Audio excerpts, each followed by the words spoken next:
Good evening, good evening. This is Mildness with no mess. I wanted to come on here and I want to share some with y'all guys. I want to talk about Mr. Brown. I guess this is his name. Yes, it's a gentleman that spent 27 years in jail because a female had, I would say, told a lie. Because it was a lie.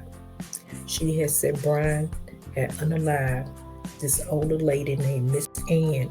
At the time, Miss Ann was 77 years old. And the female, her name is Miss Young. She was living there, as I can mistake. But I just want y'all to listen to this video, and then we're going to talk about this. Hold on a second.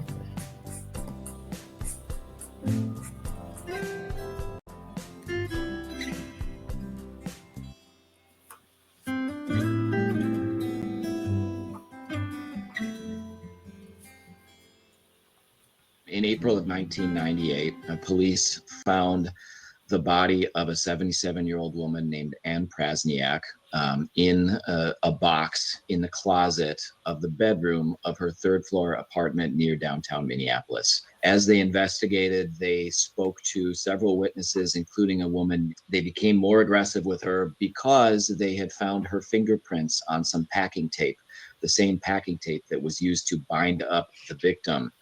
And so as they became more aggressive and threatened her with murder charges, she ends up telling them a story about how this man, Brian Hooper, as it turns out, forced her to serve as his lookout while he committed the crime after 27 years of getting away with murder.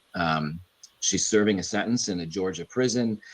She's newly sober, and she's had kind of a religious awakening and established a good relationship with the prison chaplain down there.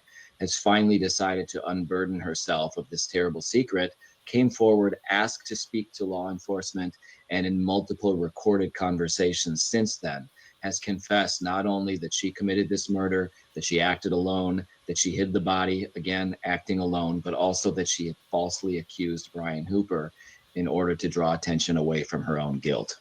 When you think about what he's been through, being in prison for 27 years for something that someone else did, being separated from his 4 children for all of those years.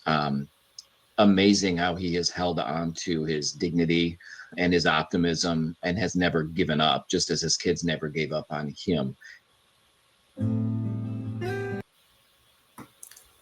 Okay, guys, just think about that. And I hope we have some young people on here that could listen to this. This is why it's so important for us to talk to our young ones. And it's also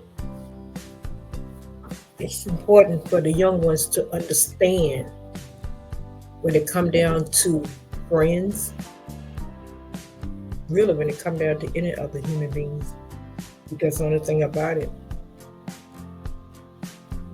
when something like this happens,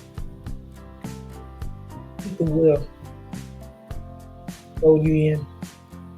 But I'm so happy that the young lady did decide to come clean and admit that she was the one, because this really could have went the other way. He could have been in there for the rest of his life.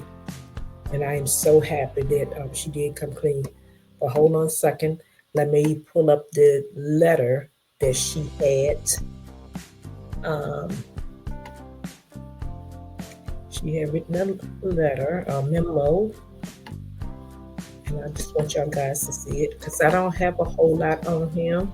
And I don't really want to make up anything. I just want to share that with some of my young.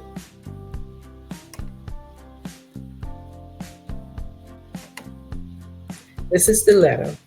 This is the memo that she had written, stating that she was the one that unalived Miss Ann. And she was currently in prison at this time. And She admitted it was her. It's sad that Brian had to spend 27 years in jail, in prison. But one thing I can say about him, he never gave up. And his kids never gave up on him. And Brian stated that while he was in there, he prayed. He learned a lot from prison. He learned coding, software coding, which that was great. And I like the way Brian handled himself when the newscast and authority talked to him when he was released. This is the question they had for Brian. What would you say to Miss Young? And you know what Brian replied? He said he appreciated she finally came forward and God blessed her. He never said nothing negative or nothing about this woman. So that just showed me that Brian, when he was in there, I'm pretty sure he talked to God many times and he formed a relationship with our Heavenly Father. And I am so happy that he adapted that kind of attitude. He had that self-control. That's what you call self-control. And being in the jail for 27 years, or being in prison for 27 years, you have to have self-control. Just imagine being in jail. I keep saying jail, but prison for 27 years. And you don't know if you're going to get out. But all you know in the top of your head that you didn't do it. You know that it wasn't you. And knowing that someone else is walking out here and committed that crime unalive, Miss Ann, because I think Miss Ann, when Miss Ann was alive, she was 77 years old.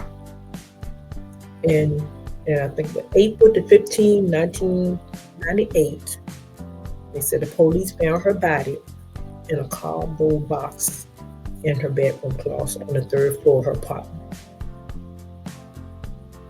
And when the police discovered her body, they learned that people were coming in and out of the apartment. And that apartment had been used for a drug apartment.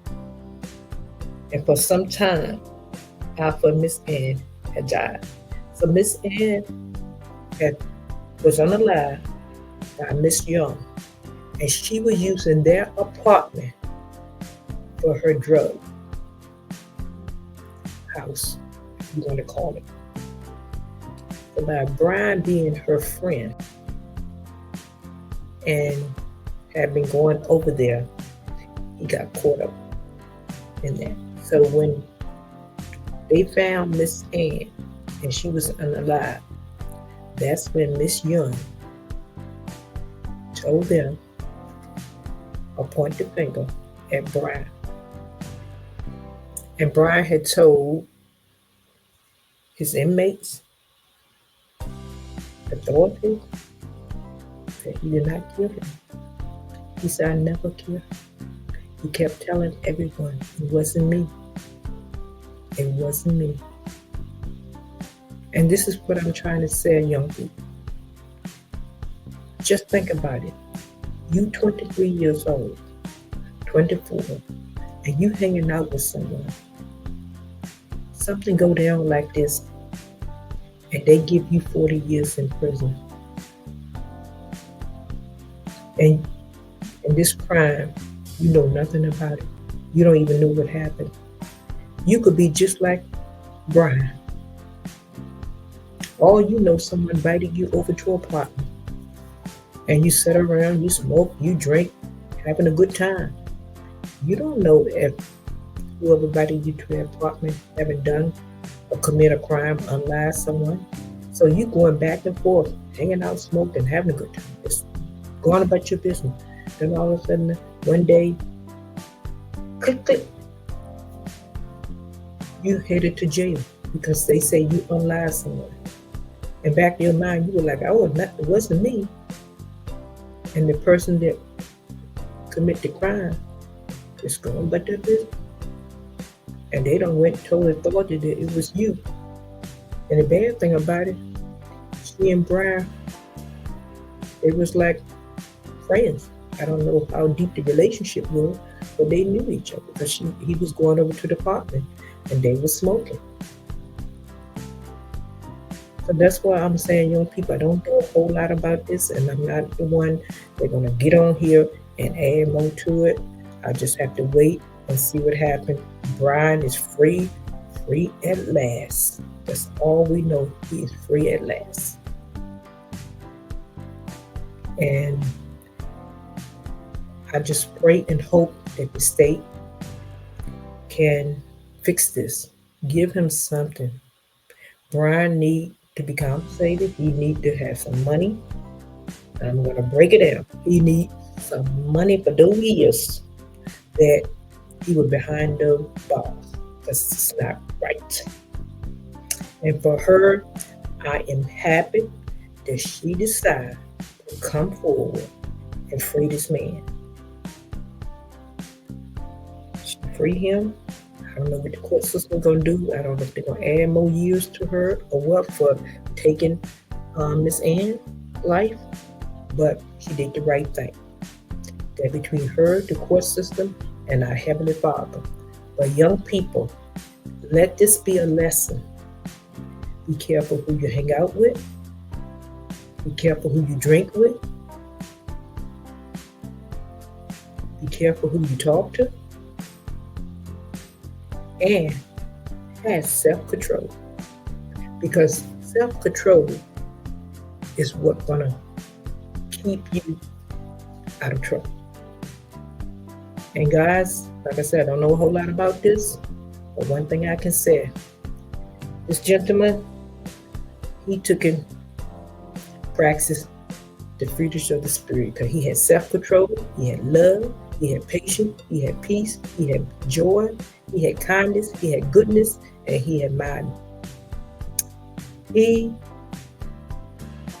I can say this, I know he have a relationship with our Father because I can tell the way he act and what he said will come out of his mouth. I know he have a relationship with our Father. Whether he keep that relationship, I don't know. That's up to him.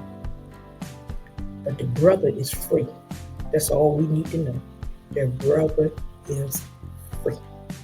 So guys, until next time, just want to let y'all guys know that my video of a teaching, entertainment, and education purpose only. I'm not here to hurt anyone.